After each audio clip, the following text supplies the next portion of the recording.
వంటి మనం పోతే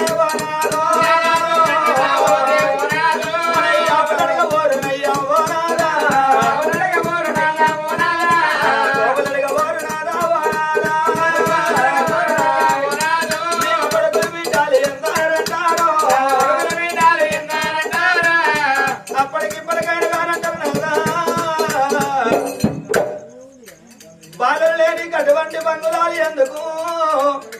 ఎట్లు లేని వ్యవసాయం ఎందుకు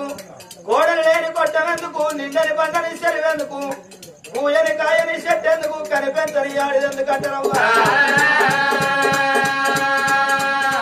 నేను ఇళ్ళకి ముక్కు వెళితే